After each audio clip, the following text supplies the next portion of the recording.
Beautiful. Are we live? We're live. Everybody, welcome back to another episode of the Blindsiders. I am today's host, Dylan, DJ Clubber Lang, soon to be member of the Dragon Slayer tribe. I'm joined by my longtime co host, longtime friend, Brian. How are you feeling? We had a tough go of it last night for us big Yes. coach and Chrissy people. Yeah. I mean, you drafted coach first overall. Um, Sure did. so that was sad. I drafted Chrissy with my second pick. So I think the fourth overall. Bad night for us, Dylan. So let's get out ahead of it first to the Brian Wongs of the world. We are missing our friend Ben tonight. Ben is currently dealing with the heat wave that took over New England and the Boston area the past 2 days. Ben's air conditioning unit in his apartment is broken, and I very much do not blame him for not wanting to hop in front of the lights, hop in front of the PC to discuss Survivor this week. He will be back next week, God willing. But today is a sad day to discuss coach. I think it's also a beautiful day to discuss coach. It's a sad day to talk about Chrissy and what could have been and our hopes and dreams. I do want to say right off the bat, I think last night's episode was fantastic. I think it was the best episode of the season. I think it was an interesting twist. And I think people are pretty much either there or on the complete other side where they completely hated it. What were your thoughts, Brian? Yeah, I thought I wasn't going to like it, but I actually think it's a great twist and I didn't mind it. I don't know if it would work on a newbie season, but for a returning player season, I thought it was really cool. I think it's a twist they can probably only maybe do one time, or at least one time where it is satisfactory, like it was. I really appreciated the way it was able to cause players to have to scramble and very, very strategically kind of plan what they're going to do, which I feel like a lot of times when we get these twists is not always the case. With that said, I'd be fine never to see it again, but I don't mind it in this season. I think, like I said, it resulted in Coach and Chrissy going home, yes, especially for Coach for me. That is a tough blow. I think that I'm very grateful we still get Coach on the jury. That's nice that our time with Coach is not done yet. But it was you cannot go to the twist being the reason why Chrissy and Coach went home. I know that's kind of the joke that Chrissy has now been screwed over by two different twists that involved a man named Ben, which is funny. But I liked it. I really did. I liked it. I think it was, and I understand that people hate it and they say we just want our Survivor, just stop with the twists and all that stuff. I totally get that too, and I don't disagree.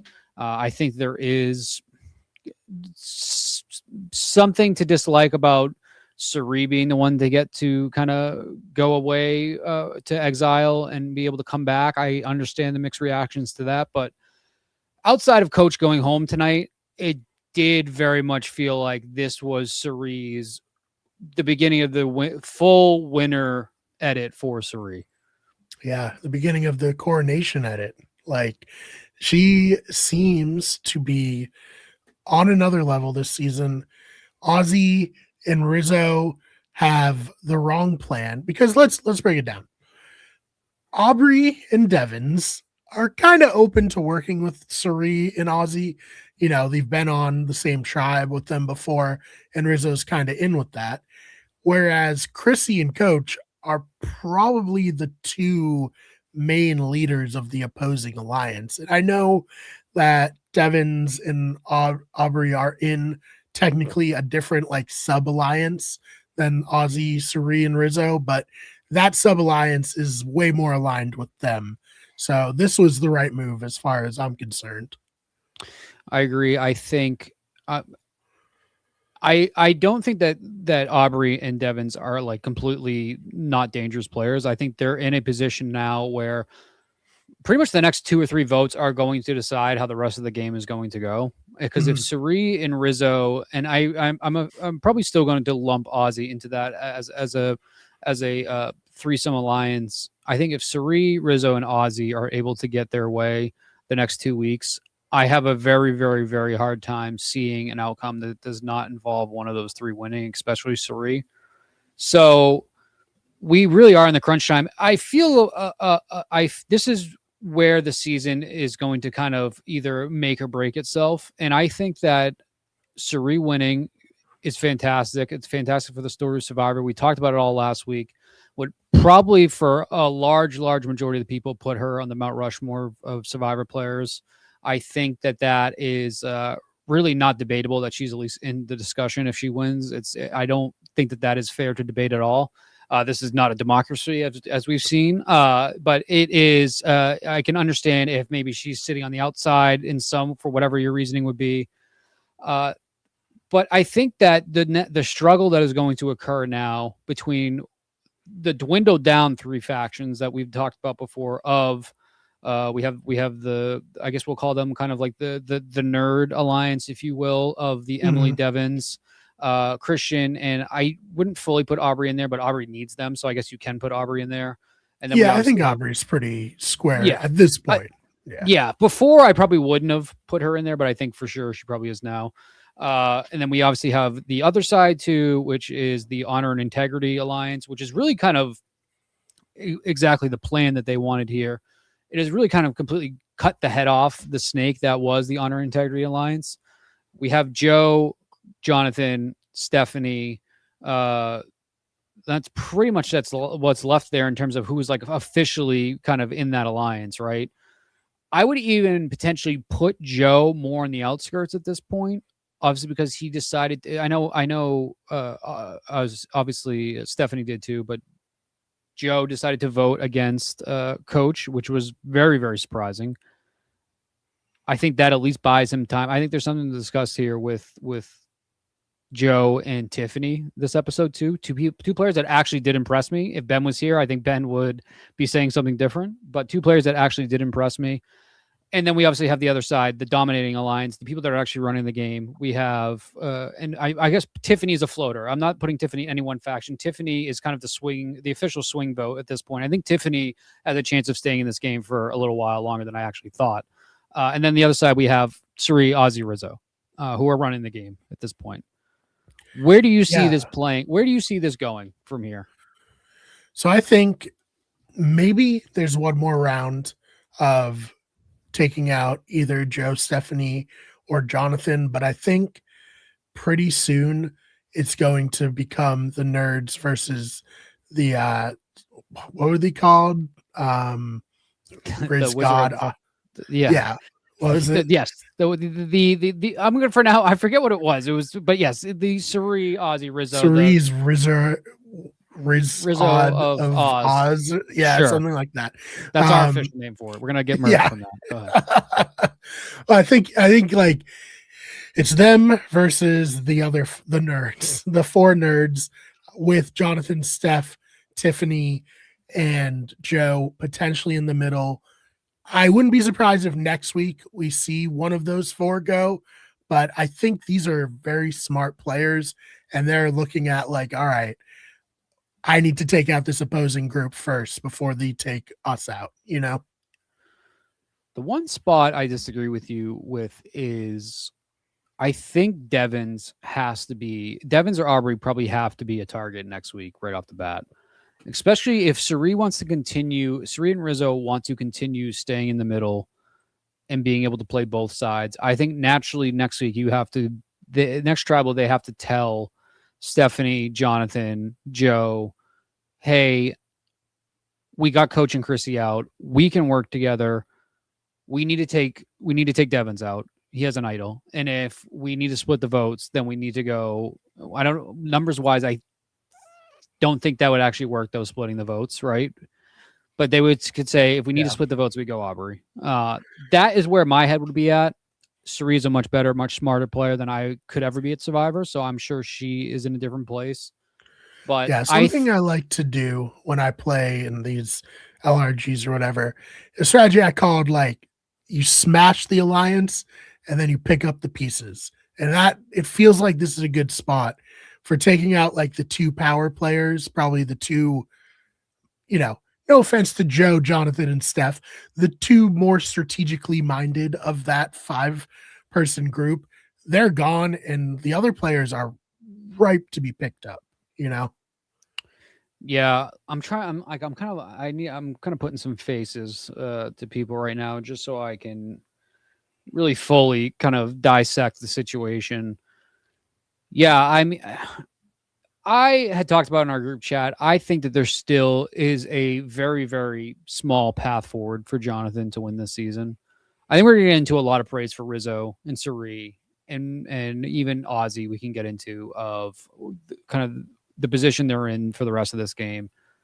I think Jonathan of that alliance. I would love for Steph too. Honestly, I would kind of lump Steph into this also, but I'm just not sure of what the view, and it really goes for both of them, what the view for them will be on whoever the final jurors are standing. Because I think if we get a Rizzo, Ozzy, Suri final three, which I kind of have a hard time imagining that happens. If we get to that and we have a jury that is pretty much all honor and integrity, and if we have, go back to a final four of Jonathan, Ozzy, Suri, Rizzo, naturally, one of them at that point is going to have to go after Suri or Rizzo, right? I think it's got to be, hopefully become clear to them at that point that Rizzo and Suri are dominating the game socially. And also Suri is obviously one of the most beloved players in the history of Survivor. She's loved on that island. We saw how everybody was flocking to her when she got back from exile. Like Mother is finally returning from the village. I'm assuming that three cannot stick together long term. I feel like Suri would be the one to take out Ozzy, not the other way around, right? Unless we're getting into unless we get into fire making, which is assuming in that point potentially Rizzo or Jonathan or Steph. Those are the people I'm rolling with at this point for whatever reason. They would put Suri into fire making. That would be the smartest choice. Suri wins fire making, the season's over. Suri somehow wins fire making, the season's over. I think so. I think Ozzy is growing as a player for sure. I think this is the best version of Ozzy that we've ever seen. I agree. I don't know if he would cut Suri. I think if Suri wins this game, it's because Ozzy wins final immunity and brings her to the final. That's like what I'm kind of thinking would happen. Rizzo, on the other hand, I think definitely could betray Suri. Does he have any win equity? I'm not sure. And like Rizzo's 26 years old, but he reads younger, right? He reads like a 20-year-old. And I don't know if this group of players who are all like, other than him, probably 35 and up, if they necessarily respect Rizzo as much. You know what I mean? Tiffany might be like 35, but regardless, 30 and up. I don't know if they necessarily respect Rizzo enough. So I don't know if he necessarily has a path to win, but he has a great edit. So that's a little hard to, square as well.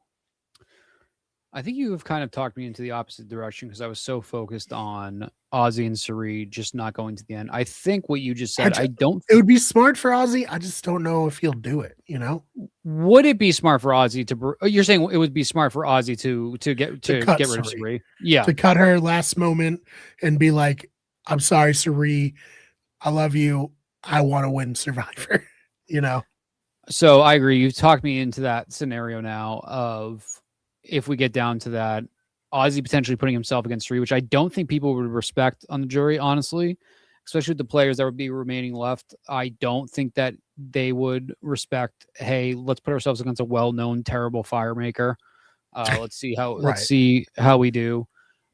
So that makes complete sense to me. I don't think Ozzy has a better understanding of the game than, like you said, he has in any of the previous seasons.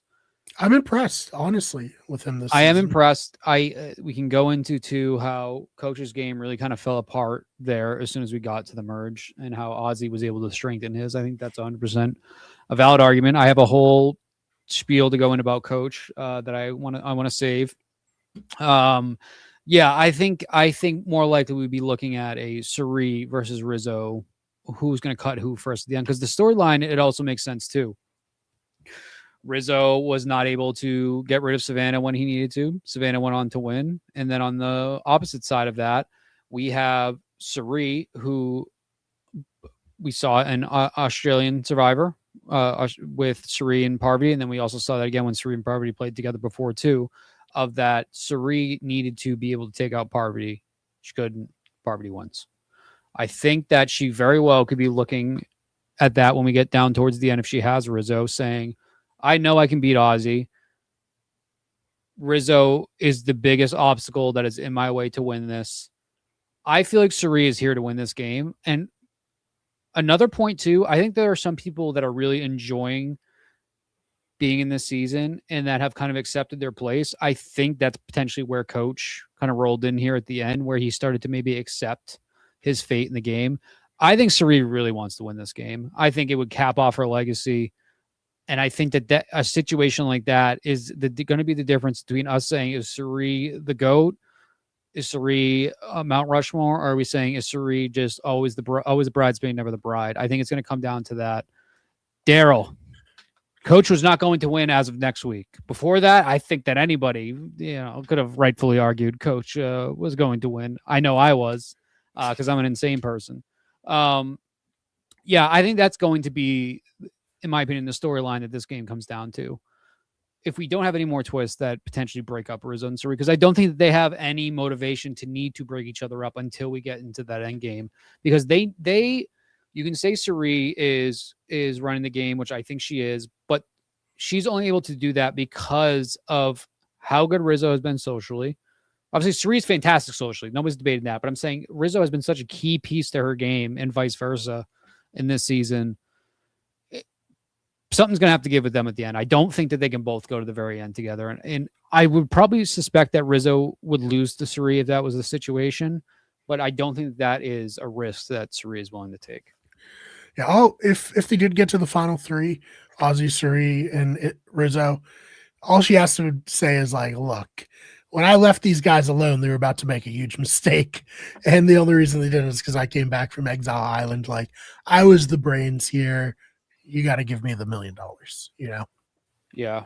And the other, and I've had this argument, if you will, with other people that I've talked about Survivor this week.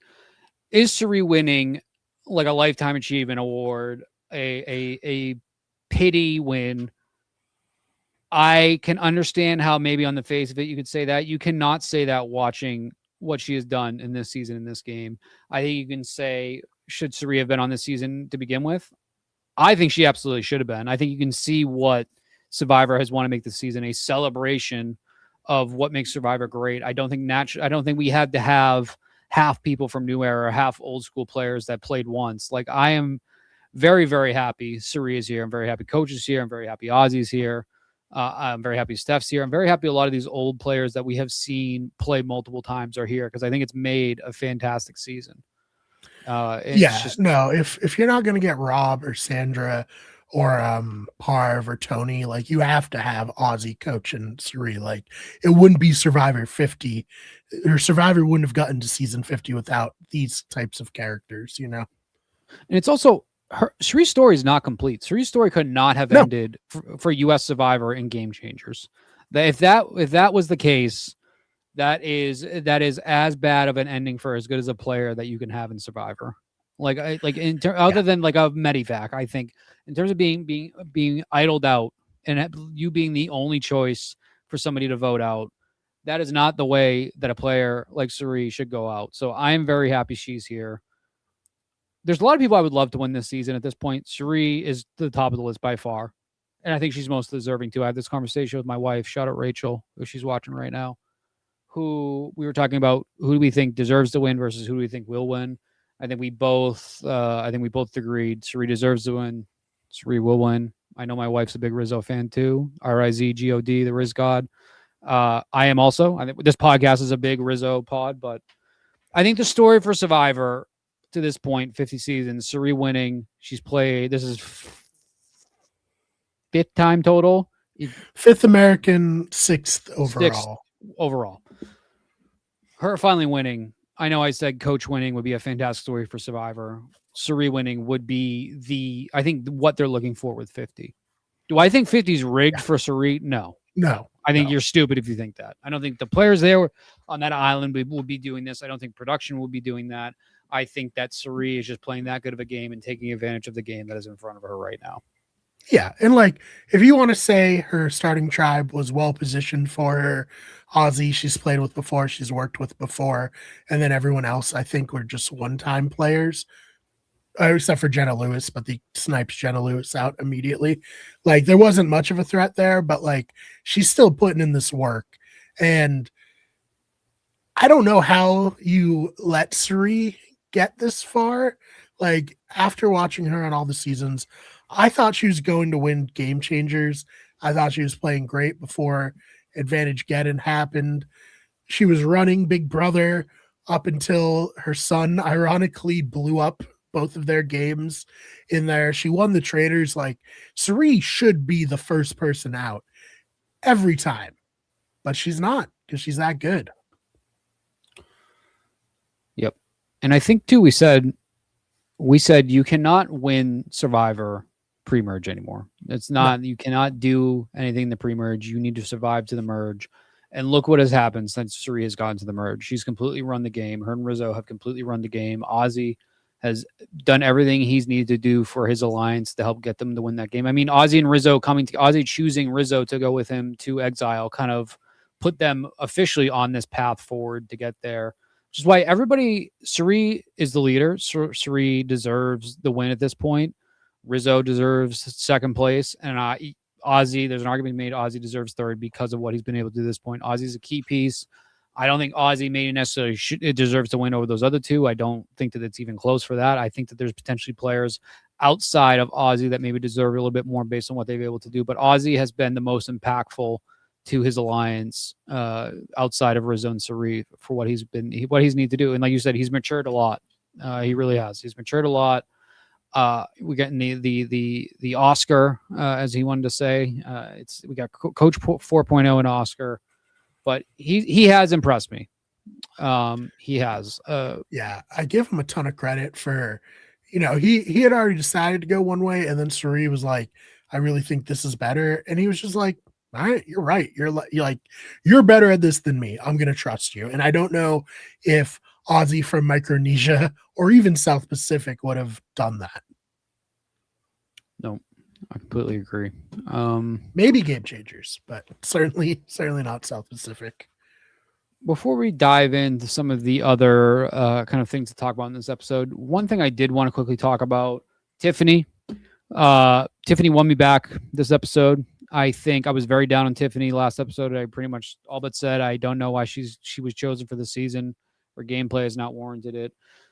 She did not turn her game around to this point in this episode to this is a winning game. Tiffany's playing amazing. She turned it around enough that I said I'm glad Tiffany's still here.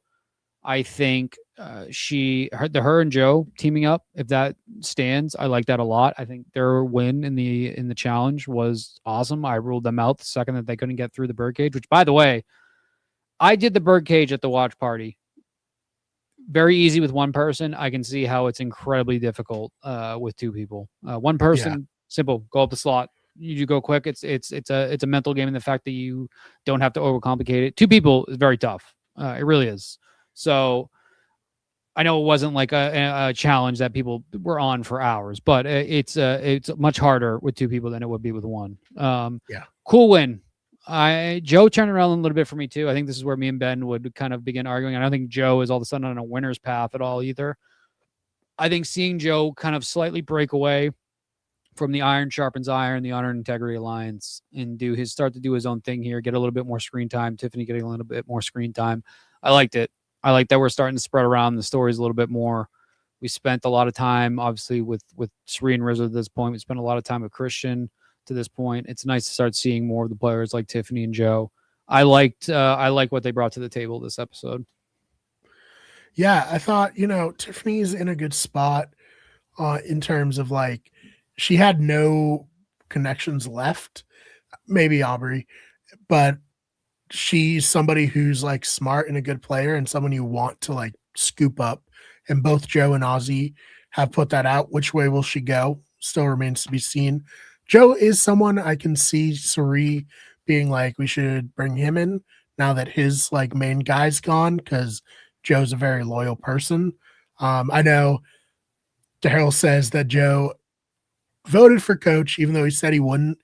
So apparently, in exit interviews, someone said that Joe only wrote Chrissy's name down initially, and then Jeff made him go back and write coach's name.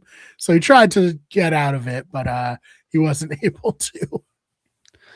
He may have gone back against his word, even if he was forced to by production. He made the right move. Jonathan, on the other hand, I don't know if Jonathan didn't see the writing on the wall or if Jonathan was trying to make a potential get some votes for the jurors if he thought he was there in the end game by not voting for coach. I don't know if that was the case or not. I guess we'll find out next week during confessionals, because I think Joe has been playing, or I'm sorry, I think Jonathan has been playing a much better game than he's getting credit for. I don't think he's necessarily playing a winner's arc, but like I said, I think outside of Suri, Ozzy, Rizzo, somebody I can see winning this season as a realistic situation, maybe not the favorite, is Jonathan, based on who can be there in the jury and how the rest of the game plays out.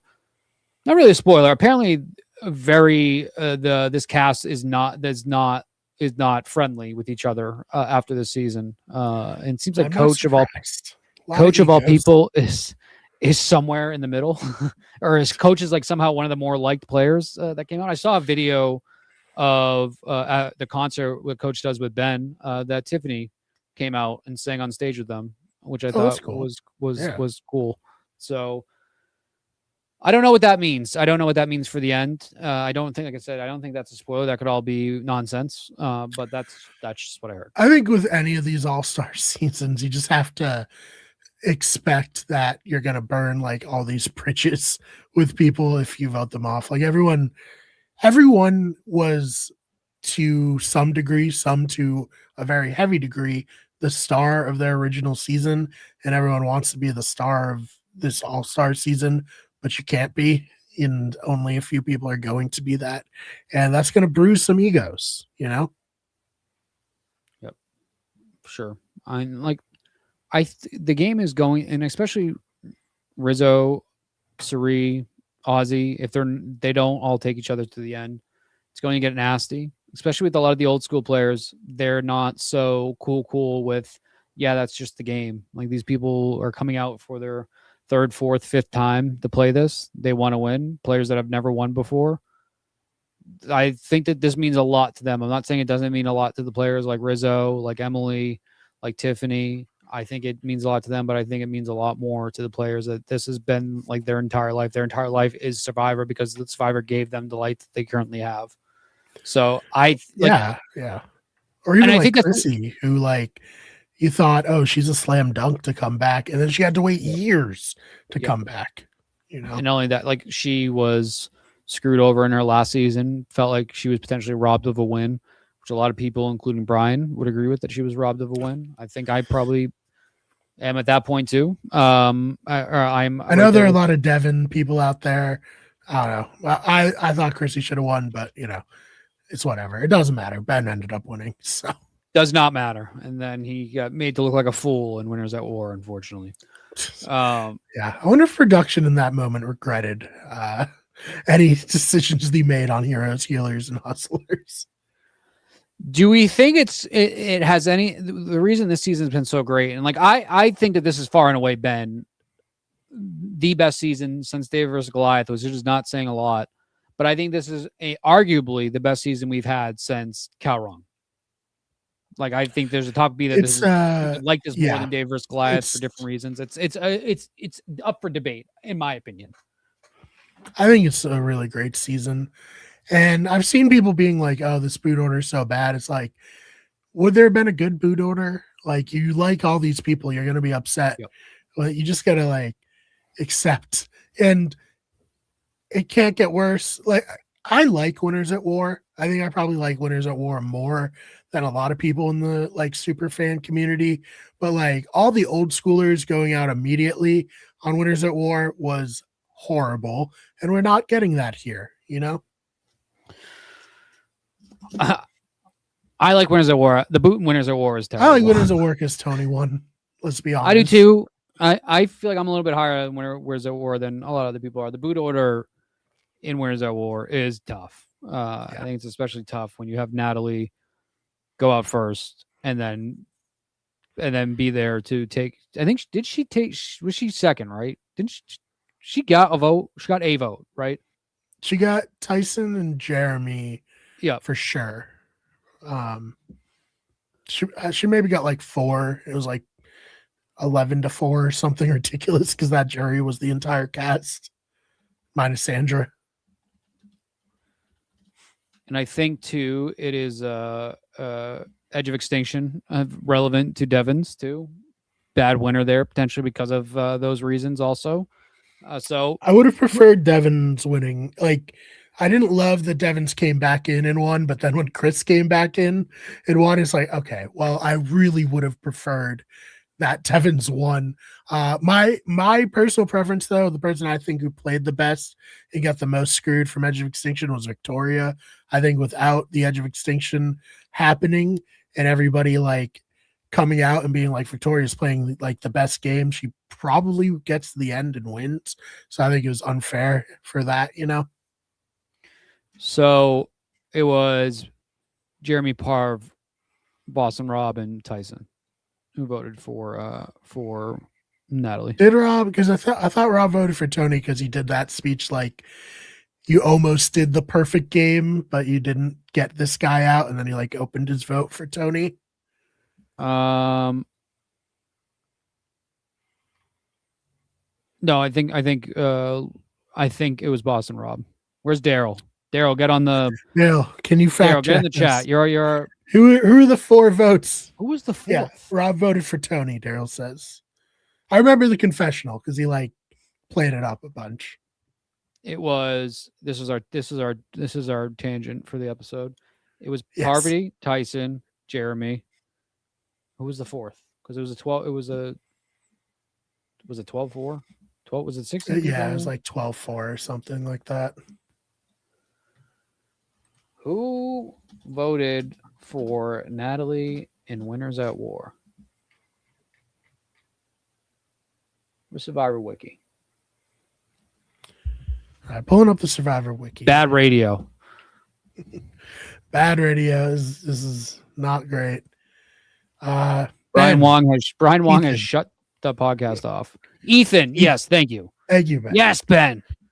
Ben has fought through the humidity. He's fought through the heat. He crawled over to his phone.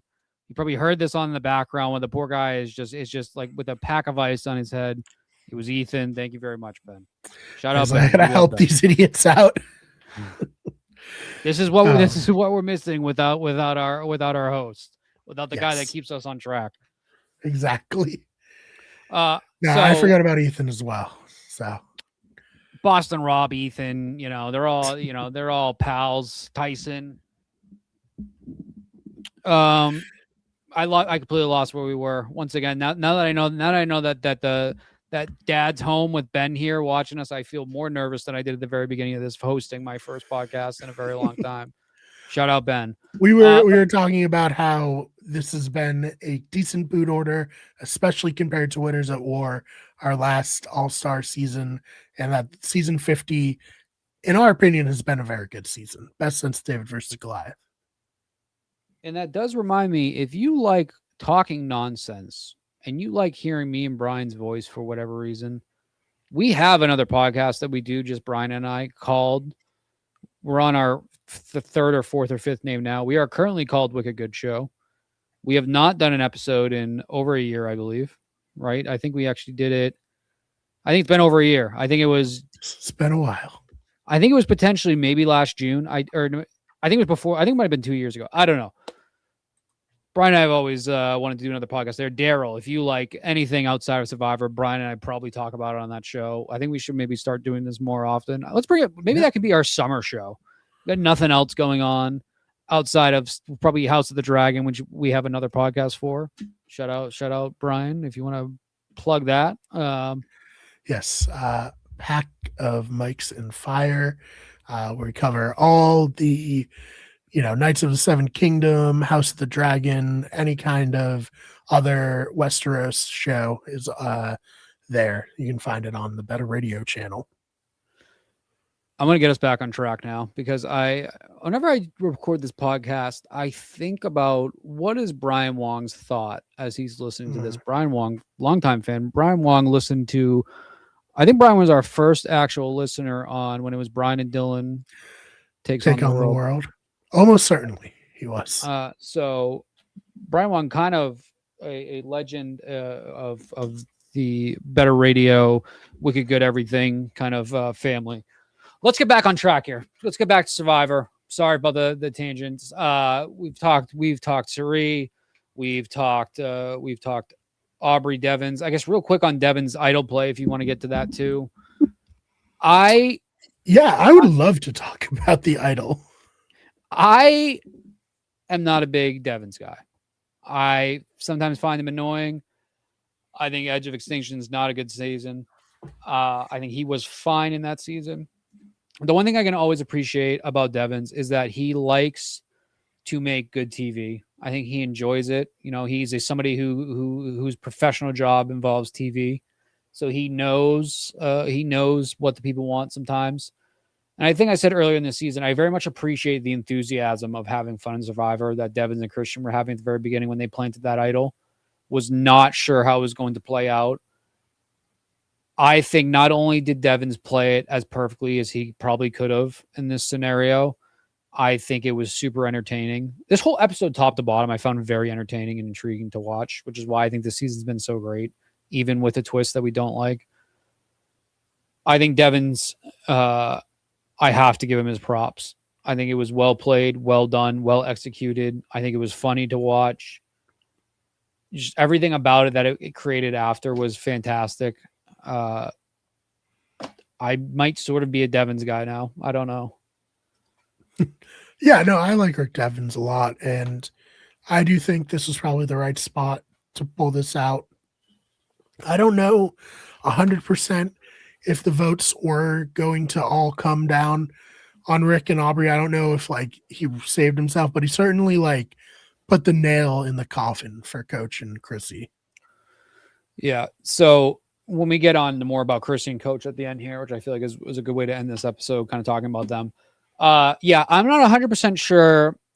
My brother kind of immediately swayed me off of this idea that it was the idol that saved Devins and Aubrey, and that that was the only reason Coach and Chrissy went home. The thing that sticks out to me the most of why it was probably Coach and Chrissy from the very beginning of Tribal was when Ozzy told Devins he should play that. I do not think Ozzy would do that if he knew for a fact he was voting for Devins and Aubrey at that point. Yeah. You know, and maybe Ozzy changed his mind after that. I don't know, but I agree. I think that, and we saw with Cirie too. We would have gotten potentially more time with Cirie and Rizzo discussing not going for Coach and Christian, going for Aubrey and Devins instead. I think, I don't know if it necessarily saved them, but I do think it was a great moment. I'm glad that it happened. It paid off really well, and it's not done paying off. Rick didn't play it because it wasn't a real idol, but now everybody thinks he has an idol, and we'll have to see where this goes. Dylan, do you think that Jimmy Fallon is a name that Rick throws out as who was the celebrity behind the twist, and Jimmy Fallon is not actually involved with this season? This was not something I thought about until you just brought that up. So that is very interesting. That is very, very interesting. You also just reminded me we still have the Mr. Beast thing to go through. So that's that's something. Still got Mr. Beast, which, I like Beast games. I'm open to Mr. Beast showing up here. He's been very complimentary about Survivor and his experience and everything. So I'm open for it. And I think I know what the twist is going to be for Mr. Beast. On Beast games, there's a game mechanic with a coin flip. So if the player who has this coin gets to, I think it's the final 10, maybe final 5, they can flip a coin, and if it lands on whatever they call, then it doubles the prize money. In the first season, it happened. The prize went from $5 million to $10 million. So I could see Survivor for season 50, much like season 40, upping the prize to $2 million on a coin flip. Yeah, and I think that's something we talked about too when we started talking about, I think when the first trailer came out for Survivor, or maybe when we did our draft, I don't remember. I think one of us brought that up, potentially, that it was increasing the pot to 2 million. The thing about the Jimmy Fallon thing, which I never considered until you just said that, is Jimmy Fallon obviously does not work for CBS. Jimmy Fallon works for NBC. He does not. He has worked for NBC. Should have been. For a very long time. Know. Stephen Colbert's getting fired, right? So it couldn't be him. I guess I just don't know what the connection would be to Jimmy Fallon being on this. Very interesting. Potentially. I think that the idol thing is eventually going to be Devin's downfall. I don't think that this is going to, once again, turn into his winner's arc in the game. Could be wrong. I've been very wrong before in my life. Survivor has switched up the edit around this time in seasons before also, so it's not completely outside the realm. Maybe. That's very interesting. You've given me, so according to Daryl, it's a theory. I don't know if it will be what happens. I want to take a second to shout out Daryl, who has been with us for pretty much every episode. I think since episode 8, I don't remember if Daryl was here for the premiere. I think Daryl has been here every episode since episode 2 that we started recording for this season. Daryl's very active in the chat. I love it. I appreciate it. Daryl has also kind of been a third member of this podcast this episode, because Ben has watched us two bumblebutts just fumble around this episode to this point. Probably because I'm hosting, because I begged Brian to let me host before we started doing this, because I used to host. You're doing great. The Wicked Good Show. So to double back quickly to some of Daryl's notes, that even if Suri wasn't there, the fake autoplay would have saved Aubrey and Devins. I agree. I think, to your point, Suri drove the vote towards Coach and Chrissy. Clearly, we saw Rizzo and Ozzy agreed that the right move that Suri wanted would be to go for Aubrey and Devins, which is very funny that they were both very wrong. It kind of made sense to me, I guess. But also, once again, that is why Suri is the quality player she is, and I am sitting here fumbling around words saying I'm a lot on a podcast.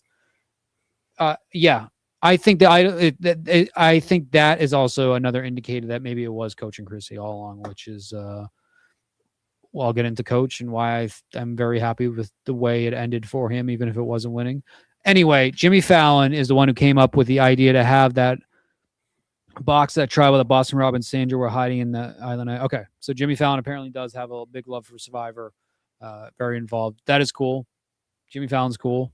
Vacations in a same town my family vacations in, which is, I've never met him. I've had family members meet him. Jimmy Fallon, obviously, Jimmy Fallon's cool. I like Jimmy Fallon. What was the movie he was in where the Red Sox won the World Series? Fever Pitch? Yes. Yeah, great movie. Yes, I'm mixing up Fever Pitch and Summer Catch with Jessica Biel and Freddie Prinze Jr. Summer Catch is with Jessica Biel and Freddie Prinze Jr. Fever Pitch is with Jimmy Fallon and Drew Barrymore. Great movie, especially if you're really from New England, Boston area. Yeah. Very fun movie. Jimmy Fallon, lifelong Red Sox fan, or lifelong Yankees fan, playing a he played a diehard Red Sox fan. Very fun. He did it great. You wouldn't have known. Once again, Brian Wong is currently just Brian Wong. If you're still listening, once again, best listener outside of Daryl. I can't. You're both great. Daryl's now part of the podcast. We gotta move on. Daryl, Brian Wong, you can duke it out in the comments. Brian Wong's got to get on the comments. Let's move on. Devins, back to Devins. Move back. Now I'm really losing it. Back to Devins. Yeah, I think you're saying you think that Devin's time is coming potentially to an end, even despite this play. Yeah, I do. I think Aubrey probably gets out before him. I don't know though. Like I said, this is why the next 2-3 episodes are so pivotal to where the rest of the game is going to go, is of which way, because I think Suri can more easily manipulate and play the Joes, the Jonathans, the Stephs. Because I think Steph actually agreed. Steph has become a swing vote, probably along with Tiffany, in the side that I think Steph and Suri have a relationship. They played together before. I think that Steph, and as Coach pointed out in his exit interview, Suri has backstabbed her like 5 times, but she still believes in Suri. I think the logical next piece to get out is probably Jonathan from that side, right? I think that makes the most sense to me. And then the most logical next piece to get out from the other side, I think, is maybe Aubrey, because they want to flush that fake idol, or it's somebody like Emily or Christian. But I think after that, I think is when the Aubrey and the Devons begin to fall. That's like just my educated guess, where I think it's going to go. I think that depending on which side Sari chooses, if she goes to the Devons and Aubrey and Christian's side, I think that she probably tries to flush out that idol first and probably gets somebody like Christian or Emily. I want Christian to stay in this game as long as possible. I think Christian has been the other fantastic TV this season. Christian's very lovable. I think Christian's one of the more beloved characters on this season now, outside of Sari. I want him to stay in the game as long as possible. I think that he's probably the next largest threat that is outside of Sari's and Rizzo's and Ozzy's alliance that they need to get rid of. Yeah, no, I agree. I think you take Jonathan out and Joe and Steph probably come over to Sari's side. Joe just probably doesn't have any other option. Steph really seems to want to play with Sari, even if Sari doesn't necessarily seem to want to play with Steph, at least not enough to like bring her into her main alliance. So I think that will be very interesting to see where it goes between the nerds and Sari's alliance. But I am fully saying this as a very biased towards Sari person. I think that coalition wins out, Yep. And I think that's why the rest of the season is so intriguing. Even if you have somebody that appears to so obviously be driving the game at this point, is because it's so not obvious to the players. Whereas other times it's obvious to the players and they just don't do anything about it. And I think that makes for a boring ending. I think Sari and Rizzo are playing such a low-key game to what everybody else that is left in the game is looking at right now. That's why it's impressive, because they're going to get that.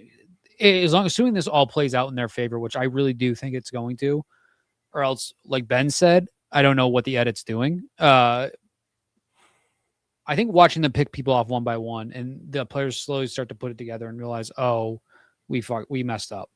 I think that makes for a very interesting thing, like viewing experience for Survivor. Yeah, because last episode, it was only Tiffany and Dee outside of the giant coalition. So coach's team was like, oh, we're running the vote. Same as probably Christian and Devon's being like, well, we kind of had control of this. And Sari, I think we've whittled it down to now the nerds and Sari's faction working together, but both of them, because you're the hero in your own story, they both probably think they're running the game, but whoever's running the game is going to be whoever scoops up the remaining pieces and forges a path to the end. And I bring up too I don't know what the edit's doing if Sari or Rizzo are not the winners. The one credit I definitely want to give production is I think the storytelling this season has been really good. I think the like what we got with Christian and Emily and how it was initially brought up of Christian and Gabby, I think that's interesting. I feel like that relationship has died down a little bit to compare it to Christian and Gabby. I think that was really interesting. I think everything obviously with Rizzo and Sari, the storyline building up, everything with Ozzy and Coach, Ozzy playing well. I think Coach at first kind of like seeming like he's really kind of learned from his past of things that players don't like and kind of moving on from that. Obviously, as we'll get into, that maybe wasn't fully the case. Chrissy kind of getting a little bit of self-realization and kind of turning, then voting out Camilla, kind of turning her game on a little bit more. There's a lot storytelling that goes on in this season that I've really, really enjoyed. Aubrey's been a little bit of a miserable story to watch unfold. I hope she doesn't go out in a bad way. I think Aubrey to this point is probably the most disappointing player that's left in this game from what I expected from them, which is a bummer to say. But I think that if Aubrey can have a satisfactory ending to her story, even if I don't think it's going to be winning, I think that'll be great. I'd still, even getting into when her having the idol, if Aubrey had an idol, nothing would have been an issue. I think that was a mistake of Devon's. That was a mistake of Christian. That was a mistake of Aubrey. Obviously, they didn't plan for a situation like this to happen. But this is why, like we said last week, you have an idol. Hold on to the idol. We've seen it be successful before. I understand the debate that it was better for her game just to get rid of it because she could not win holding on to the idol. Sure would have been useful, and you could have played a lot more effectively, and the vote could have changed a lot more had you had that idol that was still there, because it would have been incredibly obvious you were going to play it at that point. Aubrey, I just hope we get more from her before the season ends. It just feels like that her story has probably concluded, which if like we're getting into saying that the storytelling's been really great in this season, I think then Aubrey's story would be really bad, really depressing to what we've gotten from her this season. Yeah, and I'm somebody who really liked Aubrey. I was pretty ride or die for her on her first season. But, I was talking about this with Jenny. Like, it has been kind of diminishing returns with Aubrey each time she's come back. Despite making it very far in Game Changer, she was never in the driver's seat at all. She was just kind of, I think outside of voting off Debbie again, which is like one move she did, she just didn't have anything. She got completely owned on Edge of Extinction. And now I guess she's playing a little better, but like I don't know. I don't know if she's fully over how bad Edge of Extinction went, and it's kind of like bleeding into this season. And she also was a last second addition because Amanda Kimmel dropped out. That's the rumor anyway. So maybe she didn't have enough time to get her head right for this game. Yeah, because I think mentally, like physically, we've talked about before, it's significantly less important now than the mental preparation you need and the mental capability you need to be able to play this game. If I ever go on a reality show, the first thing I'm doing when I get home is booking a therapy appointment to work through whatever has happened on there. I think I saw that they pay for all of them to have therapy. Like, I think they need to get, good. Yeah, they get, I think they get, from what I saw, I forget where I read it. They get, it might've been like at a Q&A or somebody, maybe on Tyson's Pods. It was something like this where I think they get therapy to kind of like reincorporate themselves, at least back in like the heyday of Survivor. They get therapy to reincorporate themselves back into society. I think they get like food therapy, like they teach them how to like eat properly again, stuff like that. Obviously maybe more people need it than others, but I think that they get stuff like that. I don't know if it's still the same case because the game's obviously less intense than it used to be. But yeah, I feel like I've been really hard on Aubrey this season, and I think a lot of people, probably rightfully so, have been hard on Aubrey, but it's because I think we expected more. And I don't think that it's like fair to say, oh, Aubrey should have been better because of the person she replaced, Amanda, which we think Amanda probably would have brought a lot. But then again, Amanda probably would have been here if she wanted to be here. It seems like maybe her heart wasn't fully in it, which I respect. I think she has like kids now, stuff like that, right? So and Aubrey has kids too. Being a parent changes things, especially being a mother. And, it changes your body a lot of ways, changes you emotionally, like your priorities change. I think it's a lot of that is tough. I think Aubrey was depressing TV to watch up until this point. I really do. I think that she was not fun to watch. She always looked sad. She just looked like she was miserable to be there. Brian's frozen on my screen right now in a very menacing glare. If you're watching on the stream, if he's frozen, very menacing. I'm pretty much here talking to myself at this point, which is fine because we're going to keep recording. But Aubrey has just been depressing to me to this point. So I want to see a better ending for her from here on out. I hope we get it. I don't want to see her kind of just like completely embarrassed. I want to see her at least go out. Like I'm going to say with Coach, we're going to talk about when Brian is unfrozen.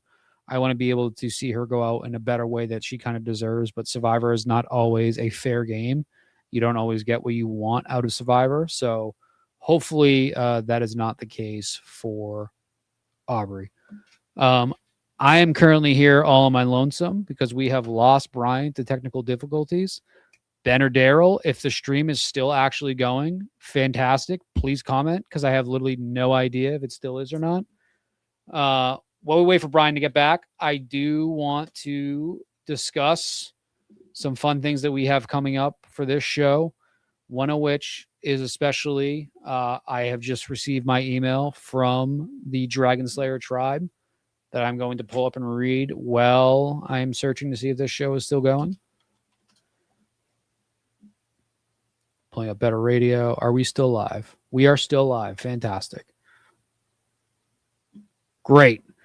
Well, we wait for Brian to somehow fight his way back.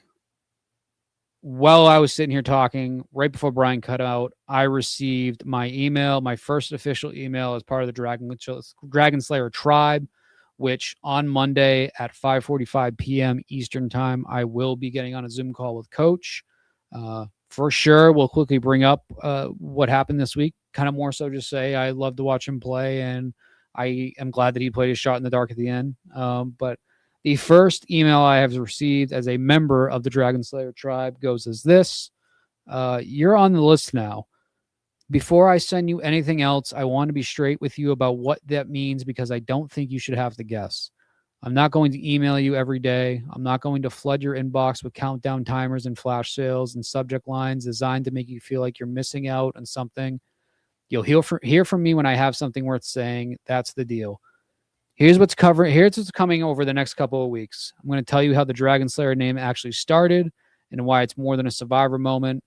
I'm going to break down the warrior code, what it means in practice, and who it was built for. And I'm going to tell you about the nicknaming ceremony, what it is, how it works, and why people who've gone through it don't talk about it the way they talk about it with most things they bought online.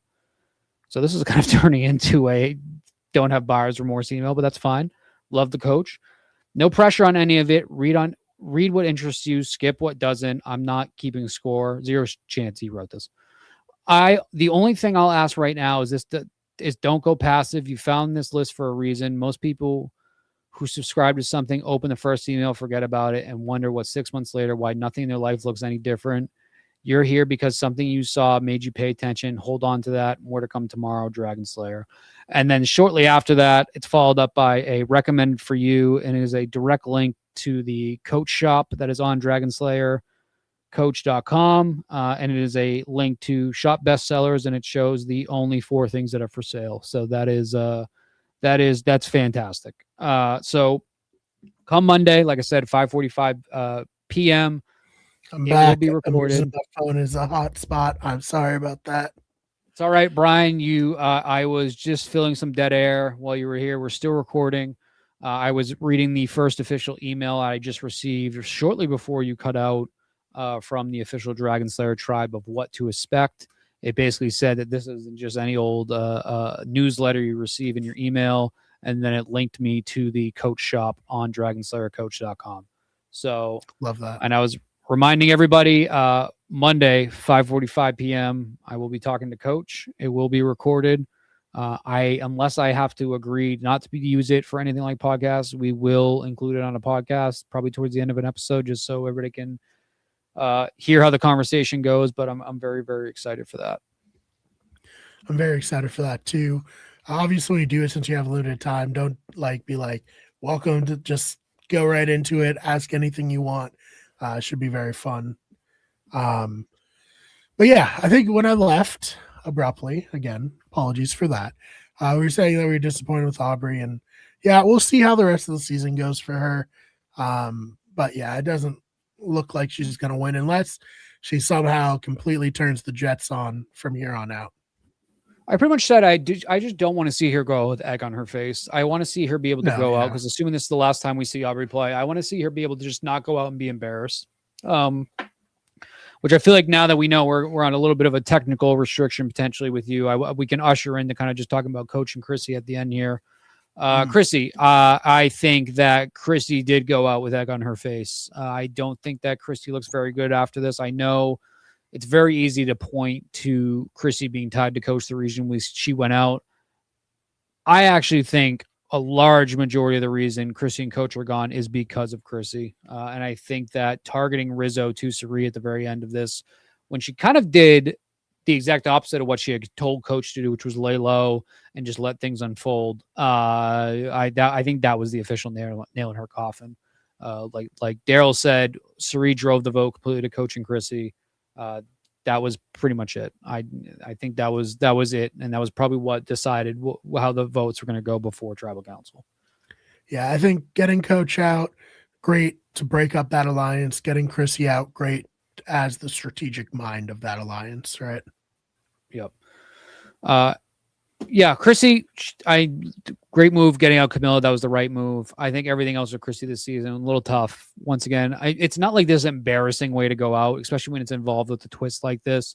I think that Coach is a very easy scapegoat to say that's why Chrissy is gone. I think Chrissy is just as equal at fault, if not slightly more so, than Coach for the reason they're both gone. I think Chrissy, obviously, it's a testament to why Cerie's playing such a good game. Everybody wants to talk to Cerie and go to her, but once she brought up Rizzo, which she really probably shouldn't have, they really should have just hung out and just drove the Devins vote, which in the end, as we saw, maybe wouldn't have mattered anyway because they were going to play that idol. But yeah, sucks. Chrissy's gone. I think the rest of this game can kind of unfold now with her no longer. Should be very interesting. But yeah, other than that, Dylan, anything that we didn't touch on that you wanted to? Yes, Coach. Kind of just quickly, let's following up on talks about Coach. Coach is gone. I'm happy he played his shot in the dark. I'm happy that he was not embarrassed being completely blindsided in a vote. I'm glad he had the wherewithal to play his shot in the dark. I feel an honest sense of a little bit of relief now that he's gone. It's like saying like, oh, my sick dog, I miss my dog, but I'm glad that now that he's put down, I feel I don't have to worry about it anymore. That's not like, that's a bad comparison about Coach. I loved watching him play. I'm very happy he made the merge. Coach, I think it very easily Coach could have gone out in a bad way and been embarrassed. And I think that would have sucked. I think him playing his shot in the dark was great. Kind of gave me a last second chance of hope of like, how crazy would it be that a successful shot in the dark play is done by a Coach while we're watching season 50? That would have been cool.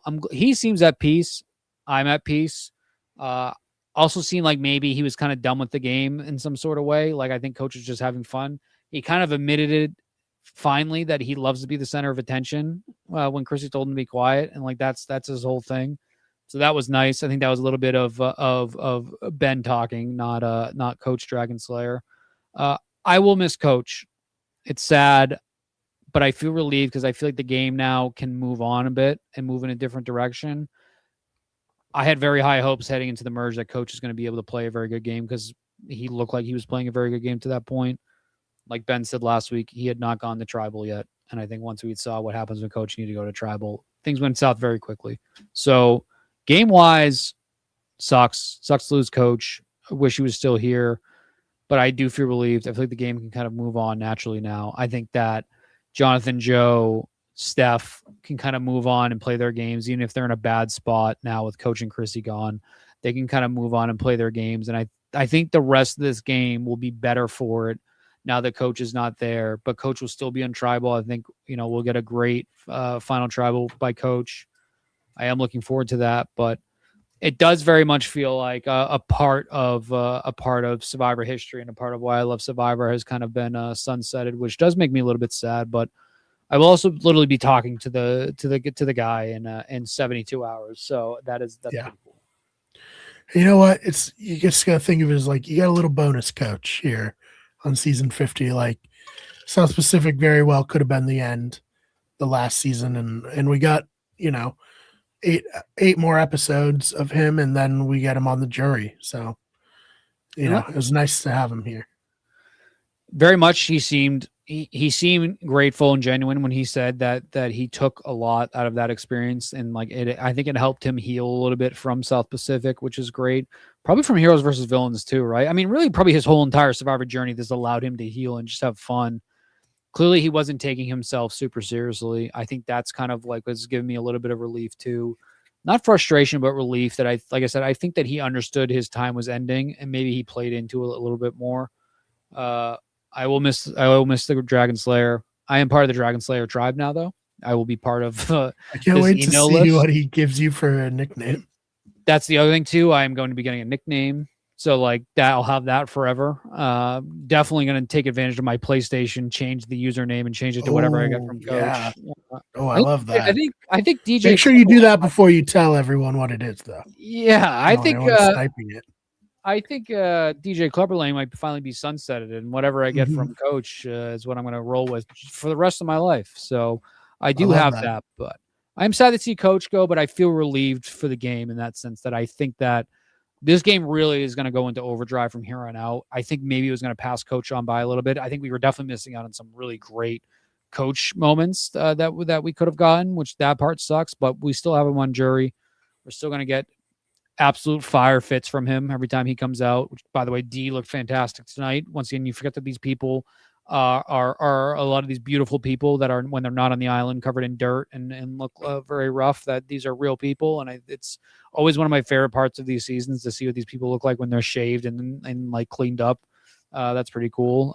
That's a very dumb thing to say in terms of like Survivor. Like I like to see what they look like when they're clean, but yeah. I'm definitely. I was sad to see Coach go. Felt like the writing was on the wall last week, so I think I had a little bit of time to kind of to emotionally prepare myself. Yeah, no, it's a great run for Coach throughout all of his seasons. All-time character. Excited to hear your conversation with him or hear about it if he doesn't let you air it. But yeah, no, it's great. You know, I don't know. He's one of my favorite players ever. Just an all-time reality TV show character. Alan Cummings, you better be giving him a call for the next season of The Traitors. I need more Coach on reality TV if he's open for it.